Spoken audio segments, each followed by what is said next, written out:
민수기 23장. 발람이 모압 왕 발락에게 말했다. 이곳에 7 제단을 쌓아 주십시오. 숫송아지 7마리와 순양 7마리도 준비해 주시기 바랍니다. 발락은 발람이 말한 대로 제단을 쌓고 제물을 준비했다. 두 사람은 각각의 제단에 숫송아지 1마리와 순양 1마리씩을 희생 제물로 바쳤다. 그런 후 발람이 발락에게 말했다. 왕께서는 이 번제물 곁에 서 계십시오. 주께서 저를 만나러 오실 것 같습니다. 그분께서 제게 말씀하시는 그대로 전해드리겠습니다. 발람은 이렇게 말하고 산꼭대기로 올라갔다. 하나님께서 발람에게 나타나시자 발람이 아뢰었다. 제가 7 제단을 쌓고 제단마다 숫송아지와 순양을 1마리씩 드렸습니다. 주께서는 발람의 입에 말씀을 넣어주시면서 발락에게 돌아가 그대로 전하라고 이르셨다. 발람이 발락에게 돌아와 보니 발락과 모압의 지도자들이 모두 번제물 곁에 그대로 서 있었다. 발람이 노래로 하나님의 말씀을 선포했다. 발락이 나를 아람 땅에서 모압 왕이 동쪽 산지에서 나를 데려왔다. 그는 말했다. 내 편이 되어 야곱을 저주해 주시오. 어서 와서 이스라엘을 혼내 주시오. 그러나 어쩌랴. 하나님께서 저주하지 않으셨는데 내가 어찌 저주를 퍼부을 수 있으랴. 그분이 악담을 퍼붓지 않으셨는데 내가 어찌 그럴 수 있으랴. 높은 산 바위 위에서 내려다보니 아주 별난 무리로구나. 다른 민족과는 섞여 살지도 않는 무리로구나. 누가 티끌처럼 한도 끝도 없이 많은 저 야곱의 무리를 헤아릴 수 있으랴. 이왕 죽어야 한다면 나도 의롭게 죽고 싶구나. 나도 저들처럼 의로운 최후를 맞고 싶구나. 그러자 발락이 발람에게 따졌다. 아니, 당신은 지금 무얼 하고 있는 거요? 나는 내 원수들에게 저주를 퍼부어 달라고 당신을 이리로 모셔오지 않았소. 그런데 도리어 복을 빌어주고 있으니 기가 막힐 노릇이군요.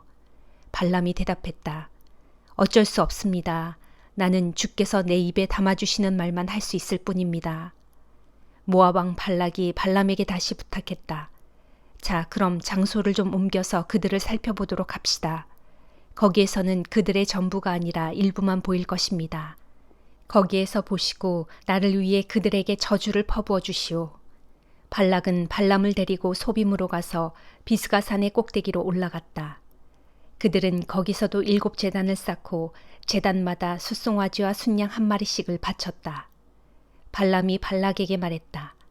제가 가서 주를 뵙고 오는 동안 왕께서는 이 번제물들 곁에서 기다리십시오.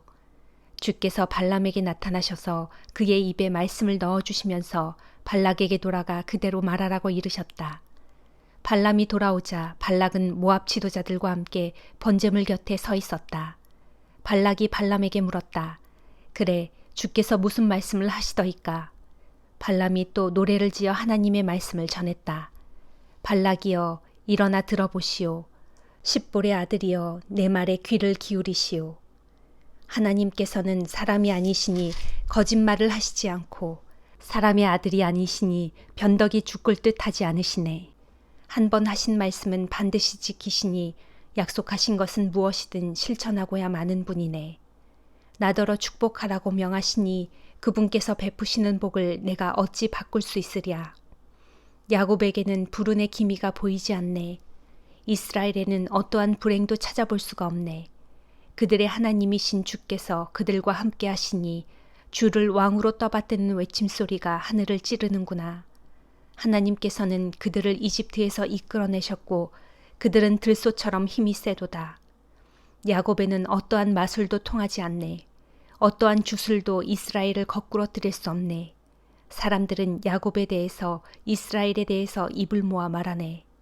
보라, 하나님께서 하시는 일을. 아, 저 무리가 암사자같이 일어나는구나. 먹잇감을 물어뜯어 피를 마시기 전까지는 쉴 줄을 모르는 숫사자 같구나. 그러자 발락이 발람에게 말했다. 그럴 바엔 저주도 퍼붓지 말고 축복도 하지 않은 편이 차라리 낫겠소. 발람이 대답했다. 저는 주께서 말씀하시는 대로 말할 수밖에 없다고 하지 않았습니까? 모압 왕 발락이 또 발람에게 간청했다. 다시 한번 장소를 옮겨봅시다. 그곳에서는 나를 위해 저들을 저주하는 것이 하나님을 기쁘게 하는 일이 될지 혹시 아오? 발락은 발람을 데리고 광야가 내려다 보이는 부올산의 꼭대기로 올라갔다. 이번에도 발람이 발락에게 일렀다. 이곳에 7 제단을 쌓아주시기 바랍니다. 또 숫송아지 7마리와 순양 7마리를 준비해 주십시오. 발락은 발람이 말한 대로 제단마다 숫송아지와 순양을 1마리씩 바쳤다. 시편 64장.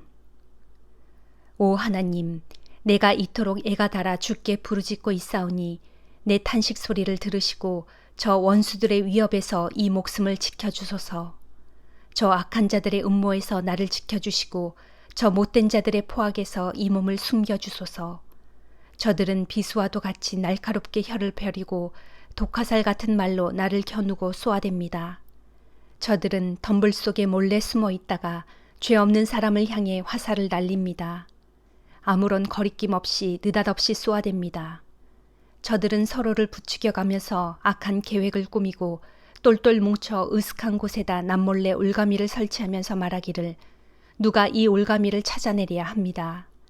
또 저들은 부지런히 머리를 굴려 온갖 불의를 꾀하면서 말하기를 우리의 이 계획은 완벽해 하고 좋아하니 사람의 생각과 마음이 그렇게 간교할 수가 없습니다. 그러나 하나님께서는 그들을 향해 화살을 날리실 것이고 그러면 저들은 갑자기 쓰러지게 될 것입니다. 저들은 자기들이 짓거린 말 때문에 스스로 고꾸라질 것이고 누구든지 저들의 고꾸라지는 꼴을 보는 자마다 조롱하며 머리를 흔들 것입니다. 그리하여 모든 사람들은 다 하나님을 두려워하면서 하나님께서 하신 일을 선포하고 또 하나님께서 하신 일들을 깊이 생각하게 될 것입니다. 또 그때에 의인들은 하나님께서 하신 일들로 크게 기뻐하면서 오직 하나님만을 피난처로 삼을 것이고 마음이 정직한 사람들도 즐거워하며 다 함께 하나님께 찬양을 돌릴 것입니다. 시편 65장. 오 하나님, 우리가 시온에 계신 주님께 찬양을 드리겠으며 또한 우리가 주님께 서원한 것을 지키렵니다. 우리의 기도를 들으시는 주여, 모든 사람들이 주께로 나아갈 것입니다. 우리가 저마다 지은 죄와 허물로 무거운 짐을 진 채 고통당하고 있을 때 오직 주님만이 우리의 모든 죄악을 다 덮어주십니다. 주께서 가려 뽑으신 후 주께로 가까이 오게 하셔서 주의 집 앞들에 살게 하신 사람들은 참으로 복받은 자들입니다. 우리가 주님의 집, 곧 주님의 거룩한 성전에서 온갖 좋은 것들을 누리며 삽니다. 오 하나님, 우리의 구원자시여, 주께서 온갖 놀라운 일들로 정의를 세우시고 또 우리에게 친히 응답해 주시니 온 세상의 땅끝까지 머나먼 바다 끝까지 모든 사람들이 주를 바라며 의지합니다. 진실로 주께서는 권능으로 산들을 세우셨고 능력으로 옷 입으셨습니다. 주께서는 거세게 유동치는 바다와 으르렁대는 사나운 물결을 잠잠케 하셨고 또한 들끓는 문민족들의 소요를 가라앉히셨습니다. 그러므로 머나먼 곳에 사는 사람들까지도 주께서 이루신 일들을 보고 크게 놀라며 해 뜨는 곳에서부터 해 지는 곳에 이르기까지 온 세상이 기쁨의 노래를 부릅니다. 주께서는 언제나 이 땅을 돌보시어 때를 따라 비를 내려주심으로 땅을 풍요롭게 해주십니다. 시내마다 물이 가득 넘쳐 흐르게 하시고 토지마다 온갖 곡물들이 탐스럽게 열리게 하십니다. 또 밭고랑마다 흡족한 비를 내리시어 흙덩이를 촉촉히 적셔주시고 때로는 소나기를 내리셔서 흙을 부드럽게 하심으로 어린 싹들을 무럭무럭 자라나게 하십니다. 자비로우신 주님께서 이렇게 큰 복을 내리시어 한 해를 풍성하게 꾸며주셨으므로 주님의 발길이 닿는 곳마다 기름진 것들이 주렁주렁 알찬 열매를 맺습니다. 들판의 풀밭에도 기름진 것들로 넘쳐나고 언덕마다 기뻐하며 웃음꽃을 활짝 피웁니다. 들판에는 기름진 양떼로 온통 뒤덮여 있고 골짜기마다 풍성한 곡식이 널려 있으니 사람마다 기뻐 소리치고 흥겨운 노래를 부릅니다. 이사야 13장.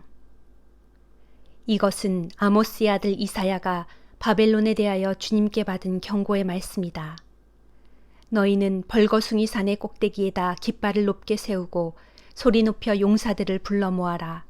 그런 후에 그 용사들로 하여금 바벨론의 성문으로 들어가 바벨론의 귀족들이 살고 있는 집을 공격하라고 손을 들어 신호를 보내라. 나 주는 내가 이미 거룩하게 구별해 놓은 정예병들에게 명령을 내렸다. 원수들에게 나의 분노를 풀려고 내가 나의 용사들 곧 의기양양하며 사기 충전한 나의 군대를 이미 불러 모았다. 귀를 기울여 이 산 저 산에서 들려오는 저 소리를 들어보아라. 셀 수 없이 많은 무리들이 한데 모여 웅성거리는 소리다. 문 나라들의 용사들과 문 민족들의 군사들이 다 함께 모여 왁자지껄 떠드는 소리다. 자, 이제 전능하신 만군의 주께서 곧 치를 전쟁을 위해 군대를 검열하신다. 그 용사들은 바벨론을 치려고 멀리 땅끝에서부터 우르르 몰려온 자들이다. 저 하늘 끝에서 모여든 자들이다. 그들은 주님의 분노를 풀기 위해 그분의 무기가 되어 온 땅을 멸하려고 나섰다. 너희 바벨론아 슬피 울라. 너희를 심판할 주의 날이 가까이 이르렀다. 전능하신 주께서 오시는 날 너희에겐 오직 파멸뿐이다. 그때는 모두 놀라고 두려워서 두 손에 힘이 쭉 빠지고 모든 사람들의 마음이 줄줄 녹아내릴 것이다. 그들은 너나 할 것 없이 모두 공포와 번민과 괴로움에 사로잡혀 마치 아이 낳은 여인처럼 고통스럽게 몸을 뒤틀 것이다. 다들 어찌할 바를 알지 못한 채 새파랗게 질린 얼굴로 공포에 부들부들 떨면서 서로 얼굴만 빤히 쳐다볼 것이다. 보라, 주의 날 곧 주께서 심판하시는 날이 다가온다. 주께서 불타는 진노를 터뜨리시는 날, 맹렬한 분노를 사정없이 쏟아부으시는 날, 바로 그날이 다가온다. 그날에는 주께서 온 땅을 황폐하게 만들고 모든 악인들을 세상에서 모조리 쓸어버리실 것이다. 그때는 하늘의 별들도 더 이상 반짝이지 않고 하늘의 못 별자리들도 더 이상 빛을 발하지 않을 것이다. 해는 떠오르자마자 즉시 어두워지고 달도 그 빛을 비추지 않을 것이다. 그때 주께서 말씀하신다. 온 땅이 온통 죄악으로 가득 차 있으니 내가 모든 악인들의 사악함을 징벌하겠다. 교만한 자들의 오만을 죄다 꺾어놓고 포악한 자들의 거만을 철저히 낮추어 놓겠다. 그날에 내가 사람들의 수요를 순금보다 더욱 드물게 만들고 오빌의 정금보다 더욱 희귀하게 만들어 놓겠다. 그러므로 전능하신 만군의 주께서 크신 진노를 터뜨리시는 그날 하늘도 사정없이 흔들리겠고 땅도 마구 요동칠 것이다. 그날에 바벨론에 살고 있던 외국인들은 사냥꾼에게 쫓기는 노루처럼 황급히 자기 민족들에게로 돌아가고 목자 없는 양떼처럼 뿔뿔이 흩어져서 자기 고향집으로 허둥지둥 도망칠 것이다. 그러다가 누구든지 발각되는 대로 무자비하게 창에 찔려 죽고 붙잡히는 대로 인정사정 없이 칼에 맞아 죽을 것이다. 그들의 어린 자녀들은 그들이 보는 앞에서 사정없이 메어침을 당해 산산조각 박살이 나고 그들의 집은 약탈당하고 그들의 아내는 겁탈당할 것이다. 주께서 또 말씀하신다. 보라, 내가 메대 사람들을 부추겨 바벨론을 치겠다. 메대 사람들은 은 같은 것에는 관심이 없고 금도 좋아하지 않으므로 은금으로 그들을 매수할 수 없다. 그들은 활로 젊은이들을 쏘아 마구 죽이는데 젖먹이들도 불쌍히 여기지 않고 어린이들도 가엾게 여기지 않으므로 아주 무자비하게 모조리 메어쳐서 죽일 것이다. 그렇다. 심판의 그날에 문 나라들의 도성들 중에서 가장 화려하고 찬란한 바벨론, 정녕 바빌로니아 사람들의 영광이요 자랑거리인 바벨론은 일찍이 하나님께서 뒤집어 엎었던 소돔과 고모라처럼 완전히 멸망당하여 잿더미가 되고 말 것이다. 그러므로 그 땅에서는 모든 인적이 끊어지고 대대로 아무도 거주하지 않을 것이다. 그곳은 영영 불모지가 되어 유목민들인 아라비아 사람들조차 천막을 치지 않을 것이고 양을 치는 목자들도 거기에는 자기 양떼를 쉬게 하지 않을 것이다. 그 대신에 그 땅에는 광야의 들짐승들만이 득실득실 들끓고 이전에 사람이 살았던 집에서는 울부짖는 맹수들만이 가득하며 사람 없는 빈 집에는 부엉이들만 들끓고 타조들도 거기 깃들어 살며 산양들이 거기서 이리저리 뛰어다닐 것이다. 또 무너져 폐허가 된 옛 궁전터에서는 이리가 캥캥거리며 울 것이고 화려했던 옛 궁궐에서는 늑대가 우하고 소리 높여 울부짖을 것이다. 그날 곧 바벨론이 패망할 날이 다가오고 있고 그날은 결코 연기되지 않을 것이다. 베드로전서 1장. 예수 그리스도의 사도인 나 베드로는 본도, 갈라디아, 갑바도기아, 아시아 및 비두니아 지역에 흩어져 살고 있는 나그네된 형제들, 곧 하나님 아버지의 미리 아신 기쁘신 뜻에 따라 택하심을 받고 성령의 사역으로 거룩하게 되어서 예수 그리스도께 순종함으로써 그분의 피로 인해 구원함을 받은 여러분에게 이 편지를 씁니다. 하나님의 은혜와 평강이 여러분에게 더욱 풍성하기를 빕니다. 우리 주 예수 그리스도의 아버지 하나님께 찬양을 드립시다. 하나님께서는 헤아릴 길 없는 그 크신 자비하심으로 우리를 거듭나게 하시고 죽은 자들 가운데서 다시 살아나신 예수 그리스도로 말미암아 산 소망을 갖게 하심으로써 썩지 않고 더러워지지 않고 낡아 없어지지 않는 영원한 유업을 물려받게 해주셨습니다. 그 유업은 여러분을 위해 지금 하늘나라에 고이 간직되어 있습니다. 하나님께서는 마지막 때에 나타나도록 준비되어 있는 구원을 여러분으로 하여금 얻게 하시려고 지금 여러분의 믿음을 통해 그분의 능력으로 여러분을 안전하게 보호해주고 계십니다. 그러므로 여러분이 지금 잠깐 동안 온갖 시련 가운데서 어쩔 수 없이 고통을 당할지라도 진심으로 기뻐하십시오. 이런 시련은 여러분의 믿음이 얼마나 순결한 것인가를 입증하기 위한 시험에 불과한 것으로 그런 시련을 통해 여러분의 믿음은 비록 불에 의해 정련되더라도 결국엔 사라지고 마는 금보다 더 귀한 것으로 판명되어 마침내 예수 그리스도께서 오실 때에 여러분은 그분에게서 칭찬과 영광과 존귀를 얻게 될 것입니다. 여러분은 예수 그리스도를 한 번도 뵌 적이 없는데도 그분을 사랑하고 지금 그분의 모습을 보고 있는 것이 아닌데도 그분을 믿으면서 말로 다 표현할 수 없는 영광스러운 기쁨으로 가득 차 있습니다. 그것은 진실로 여러분이 믿음의 목표인 영혼의 구원을 받았기 때문입니다.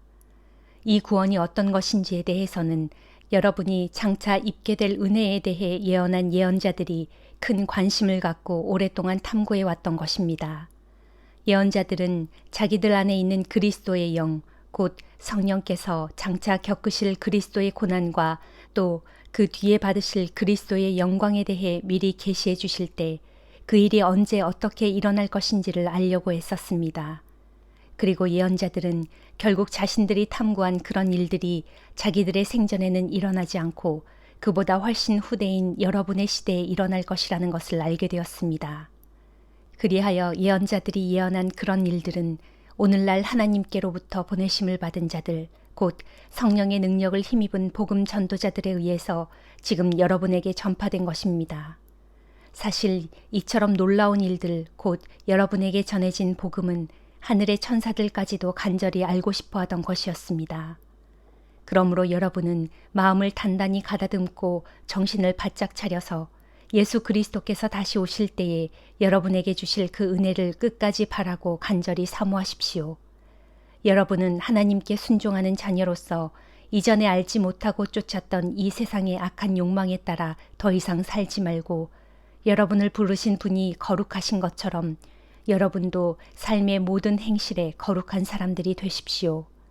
성경에 기록되기를 내가 거룩함으로 너희도 거룩하여라 하였습니다.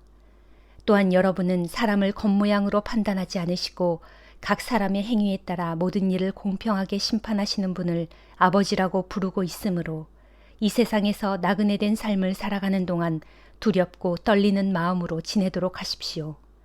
여러분도 이미 알고 있듯이 여러분이 조상들로부터 물려받은 헛된 생활 방식에서 해방되어 참된 구원을 받게 된 것은 은이나 금같이 장차 없어질 것들로 된 것이 아니라 오직 한 점의 죄도 없고 흠도 없으신 하나님의 어린 양이신 예수 그리스도의 보배롭고 고귀한 피로 된 것입니다. 이 예수 그리스도를 하나님께서는 세상을 창조하시기 이전에 미리 택하여 준비하셨고 마침내 이 마지막 때에 여러분을 위해 나타나게 하신 것입니다. 이제 여러분은 이 예수 그리스도를 통해 하나님을 믿는 자들이 되었습니다. 하나님께서는 예수 그리스도를 죽은 자들 가운데서 다시 살리셔서 그분에게 영광을 주셨으므로 여러분의 믿음과 소망은 온전히 하나님께 있습니다. 오늘날 여러분은 진리에 순종함으로써 자신의 영혼을 정결하게 하여 진심으로 형제를 사랑하기에 이르렀으니 순결한 마음으로 변함없이 서로를 뜨겁게 사랑하십시오. 여러분이 거듭 태어난 것은 이 세상에 썩어질 씨로 된 것이 아니라 썩지 않을 씨, 곧 언제까지나 영원토록 살아있는 하나님의 말씀으로 되었습니다. 기록되기를 모든 육체는 풀과 같고 그의 모든 영광은 들에 핀 풀의 꽃과 같도다. 풀은 이내 시들고 꽃은 쉬이 떨어지지만 주님의 말씀은 영원토록 있도다 라고 했습니다. 바로 이것이 여러분에게 전파된 기쁜 소식입니다. 아멘.